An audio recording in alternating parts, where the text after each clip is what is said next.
You know, I really don't want to review this. Hey, me neither. Can we leave? Yeah, can we go down? Denied! Sit down! Fine. Okay, Fine. You know what? We'll do this. Let's do this. Okay. Okay? Okay. We'll All right. We'll get through this together. Okay.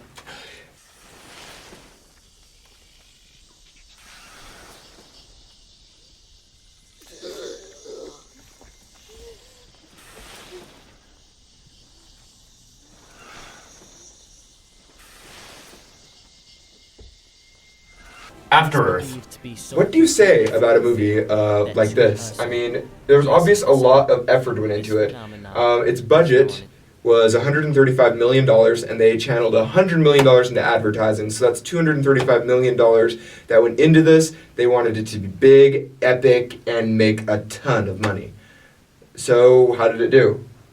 Terrible. It only made back 93 million? 95, I think. 95 million? Something like that. Something along those lines, but still, that's only half of what... Less than half of what went into it. But the really unfortunate thing is the original concept happened when Will Smith was watching I Should Have Been Dead on TV, and he thought of a great... he thought of a great idea. What if he had a movie where a father and son get in a car accident in the middle of the woods in a remote mountain area, and then the son is forced, because the father is hurt, to go out into the woods and get help. That would be a frickin' awesome story. I am not going to lie to you. They could have some really good artistic effects. It could be a Slender Man thing. I mean, why didn't they do that in the original? Why didn't they do that for the original Slender Man movie? That would have been an awesome. It would have been much better. But instead, for some reason, it was transferred to 1,000 years in the future, given a science fiction setting and characters, and it just feels unnecessary. And unfortunately, that's how most of this movie pans out. It feels like everything is unnecessary. And that, I think, is the biggest crime of the movie. Our finals. I wasn't advanced to Ranger. Where do we look when we speak? I was not advanced to Ranger. You were not advanced to Ranger. I was not advanced to Ranger, sir. The dialogue is cringeworthy. The acting is wooden. The only thing that I really think that this movie has going for it is its effects. But the problem comes when you realize that the animation and effects were unnecessary, because if it would have been in the original setting, none of those things would have been used. Still, they are very cool for what they are. A couple of them can be obviously CGI, but honestly, the double-edged sword is pretty cool.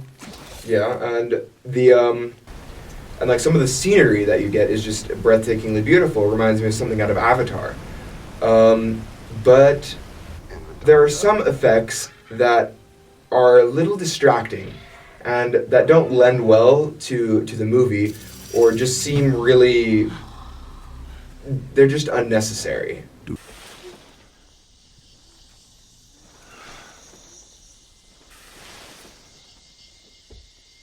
I guess it's to hide a sloppy jump cut, but that's beside the point. I mean, the effects overall, I'm going to say, are generally pretty good, and were actually probably the best part of the movie. But let's just get that clear. Effects do not make a movie. Yes, and unfortunately the people we're left with are Will Smith and Jaden Smith giving some of the worst performances, which is really unfortunate because, honestly, we've seen that Will Smith can do good work if he's given good scripts and good direction. Did I mention M. Night Shyamalan directed this? M. Night Shyamalan directed this. But we're getting stilted, wooden, Shyamalan-esque acting, dialogue, that kind of thing. Shyamalan is not incapable of making good movies. Instead, he shoots himself in the foot by repeatedly writing cringeworthy dialogue, repeatedly trying to shove his directing, his style, in our face. You think you would have seen the warning signs like storm clouds on the horizon. Last Airbender bombed entirely, everyone hated it. I know, I'll get that director to direct my movie. You think you would have had a bit more of an idea of what he was getting himself into. The aliens released the Ursa. The Ursa sees humans based on the pheromones we secrete when frightened. And that answer came in the form of the Prime Commander Cypher Rage. an evacuation of Earth. I don't know what they were trying to do with that. I mean, maybe the accent will change, but it seems a bit forced.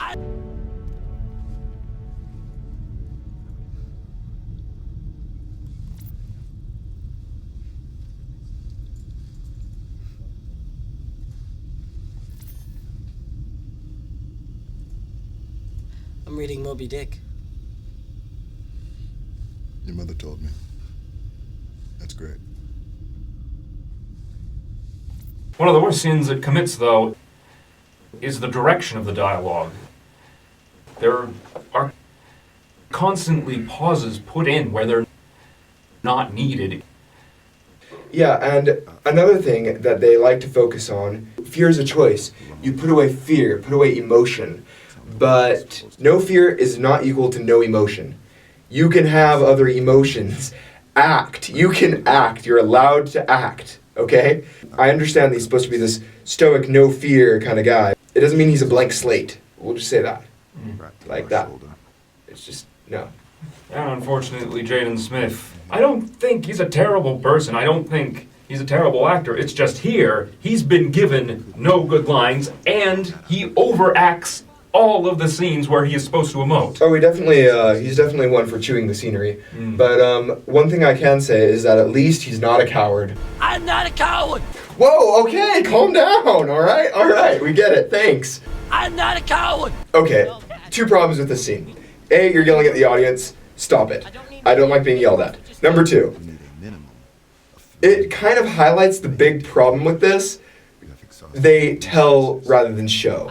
So like, Jaden Smith, I'm not a coward! why don't you show us that you're not a coward by doing brave stuff? Or in the initial scene, like, you collapse in the field. Well, earlier we see him running ahead of all the other cadets, and he's doing a great job. I don't see him collapsing in the field. Do you see him collapsing in the field? I don't. I don't see him succeeding in the classroom either, which is what he mentions. So this scene is pointless. Actually, the whole first third is pointless, and that's the really unfortunate thing. I have to sit through all of this in order to get to the actual story, which is the father is down and the son has to go get help. I am really disappointed because I want to like this movie. I really want to like it. It's not a bad concept for a story, but the unfortunate thing is its philosophy continues to take away from what it's trying to do as a movie. As a movie, it is constantly trying to bring you in, to keep you in suspense, in Building tension. tension and anxiety for the characters. But what is its message? Fear is a choice. Don't fear. Nothing to be afraid of. Exactly. So its own message undermines the tone it's going for, which is a big error. They shoot themselves in the foot in this regard. And it's really kind of sad to see that happen. It's an extremely good concept, but Good unfortunately... It's a good philosophy. And it is a good philosophy, but unfortunately that philosophy is constantly put in your ears throughout the entire film. It makes you want to lose all of your emotion for the characters, similar to how Will Smith is just not invested in his performance at all. Yes. And the other unfortunate thing is they keep trying to bring up these flashbacks, which are awkwardly introduced and then really don't serve any purpose except to establish that Jaden's sister died, and that's it. And we really don't care about Jaden's sister, who, by the way, is named Senshi, I think. That's good. Oh, And yeah. then he's named Katai. Katai. Oh, and Will Smith's ridiculous sounding name. Okay, it's been laughed at to death, but I think it deserves another chuckle here. Cypher Rage. Really? That's Cypher Rage, honestly? What? That's your name. What? I'm sorry. I'm not against making a name sound badass. I'm against making it sound stupid. It's not like they can't show rather than tell. I mean, there are points where we see... But when he finds out he's lying, for example, he's not saying, "Oh, he's lying to me." It's saying it's showing it through the heartbeat and once again the effects are the saving grace of the movie. And honestly, if the it has POV to. shots are pretty cool as well. I wish more of those had been used. Or if that was the entire movie, that would have been interesting. And Yeah, it was just it shown from the father's perspective, so we're seeing what he's seeing. That'd be cool. Yes, but unfortunately, because they have all of these unnecessary flashbacks, the unnecessary first third, and honestly, the unnecessariness of all of the dialogue, which is delivered so woodenly that I don't even care. I don't need the dialogue, and you're not making me interested in the dialogue. So honestly, there's no point to it. And the Ursa's not really that scary. I mean, probably the scariest thing it does is make human Christmas trees. Now, unfortunately, it's a little more obviously CG than a lot of the atmosphere. The atmosphere is pretty good, and the soundtrack is not bad, but it's not memorable either. It's very forgettable. I mean, you expect it in any movie, in any big epic or action movie, and that was obviously what it's trying to go for, with the big orchestras and the brass and that kind of thing. But there's nothing really that sets it apart that makes it too different. Honestly, it's okay. It's serviceable. The plot holes are numerous, too numerous to count. Like, for example, you have the cold. The green leaves in the cold, in the frost, makes no sense. The buzzard that should have adapted to the cold dies because of it. Sorry, spoiler alert. The sister whispering something in Katai's ear, and then you find out what it was later.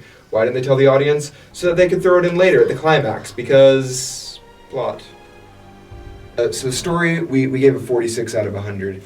It just doesn't cut it. A lot of it's unnecessary. The first third you can practically skip. All of the sci-fi stuff is unnecessary. Essentially, it's just a story about what the original concept was. A young man trying to become a man by saving his father. It's not a bad concept. It's just bad execution. And the directing style is not as good. Which leads us to our next point, characters. This is the worst thing about the whole entire movie, and unfortunately, because we have all of this dialogue between Will Smith and Jaden Smith, we're constantly looking at characters that haven't been given a great deal of development, and the stilted acting doesn't help any. So honestly, we had to give this a 22 out of 100 because the dialogue, the characters were not interesting. I was not invested. I did not think they were important. I didn't care what happened to them. I think a lot of it was just a waste of time, really. The characters are typically what is supposed to make a movie relatable and good, but it wasn't there. I didn't see it. I didn't feel it. It just didn't work. And there was not any organic emoting between either of our main actors. I can see why they got a Razzie, because the writing sucks and they are not doing a very good delivery of it, so there's not even that. And I can see why Will Smith called this the worst mistake of his career. And that's including Wild Wild West. That's pretty bad. Sound and music was another good thing about this film, but it's honestly forgettable. They do serve to try and heighten the tension, but that's about all they do. Even after watching the movie, you can't, like, oh, I remember, like, you know how in Indiana Jones, da-da-da-da, you have that in your head because it's memorable. The music in this is just run-of-the-mill action movie, sci-fi, here's your music. It was just really generic. Not to say it was bad. I mean, they did a good job. It just wasn't memorable. It was forgettable. So we give it a 60 out of 100. And to be honest, I think that is the second best thing about the movie is the music. And it's forgettable. So what does that say about the movie, right? The best thing about the movie, though, is the animation and effects. You can see that a lot of time and effort and a lot of their budget went into just making the animation and effects look really good. Unfortunately, some of them fail, especially the Ursa, which is supposed to be our main antagonist. And honestly, it's a good thing they keep him out of sight of our main characters for most of the time, because once you see him, it's obviously a CG monster. It's a cool design, but unfortunately, not enough time was spent making it look like it's actually there. The rest of the atmospheric animation and effects are really good, but some of them can be a little in your face or irksome, especially the shower curtain, and also when Jaden Smith gets bit by a leech and has a toxin running through him. There's a cool makeup effect that is really unnecessary, but kind of cool, but very overdone, because the toxin wouldn't work that fast, and it's just really over the top. The animation honestly makes it worth watching, but animation and effects and CG does not make a movie, but it makes it somewhat bearable. That's my verdict. I would say like the overall quality of how everything kind of came together, 35 out of 100. And that's being generous. It didn't come together as well as it could have.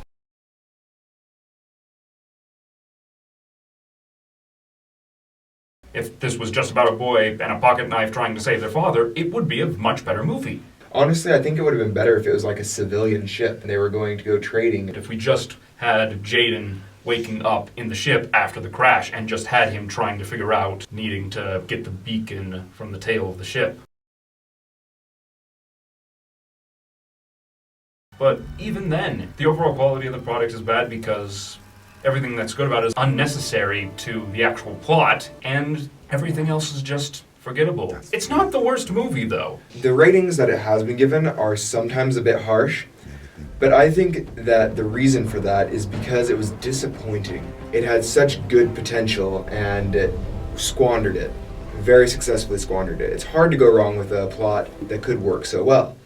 Overall, the average score is 45.6 out of 100. It's definitely harshly criticized, but it's honestly not the worst film ever made. It's watchable, but why would you want to? So we give it a recommendation to skip. It's not worth seeing. If you want to see something breathtaking and beautiful, watch Avatar. And if you want to see exploration, watch Star Trek. I think that's about it for the film. Yeah, 45.6. Sorry, Will Smith. Sorry, Jaden Smith. This was a vehicle that was crashed. I suppose that we're kind of in the camp of the rest of the critics on this one. So, thank you for joining us today on Pragmus. We appreciate it. This is Pragmus Alpha. This is Pragmus Omega. And have a great day.